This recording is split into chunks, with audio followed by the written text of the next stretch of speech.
Sonic Frontiers is going to have returning level design from some of Sonic's older games, and with the short bursts of gameplay mixed in with the large amount of cyberspace areas, there are so many potential levels we could see. We've already seen parts of Skyrail, City Escape, Sky Sanctuary and Dragon Road, so what other levels are possible? Obviously we'd like some original level design, but I think there's a reason for that I'll go into at the end. In the meantime, here are my 5 picks for returning levels. Starting off, I'm going with Windy Valley from Sonic Adventure 1. This level has 3 distinct parts, and while I would be happy with any of them to happen in Frontiers, I think the final part where you're speeding down the tracks and around the loops to the bottom is the part I would like to see the most. With Sonic speed leveling up over time during the game, I think that this would turn from an enjoyable romp to an absolutely ferocious speedrun level. I feel like the openness of this area would allow for some really interesting architecture to be seen in the background. I think it would suit the Green Hill aesthetic the most as well. Next, from what is in my opinion the greatest Sonic game of all time, I'm voting for Hydro City Act 2. The start of this level is genuinely special to me. Having that wall come to try and crush you really builds some pressure.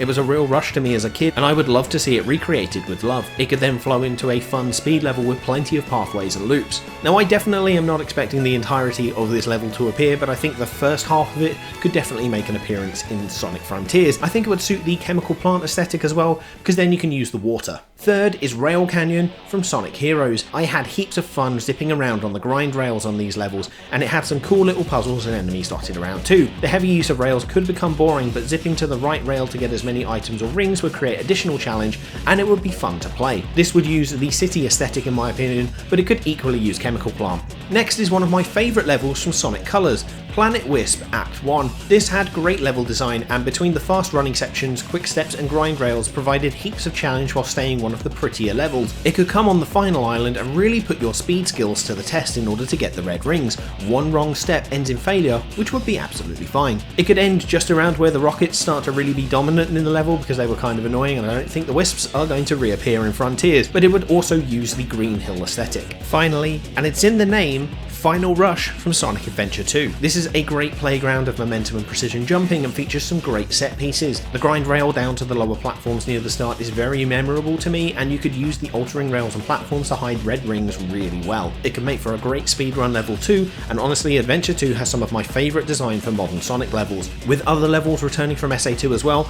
I feel Final Chase would really fit the bill, and this one I would say Sky Sanctuary as the level design. And those are 5 levels that I would love to see return in Sonic Frontiers. As much as I would enjoy some original level design, I do think that the last attempt the Sonic team made in Forces was really piss poor, and so I would much rather them recreate older levels, learn what made them really good, and then apply that to the next game. These levels would honestly be amazing for me, but I'm sure you've got some other ones that you would love to see, so make sure that you let me know in the comments, hit subscribe, and now check this video out for more of that amazing Sonic Frontiers content.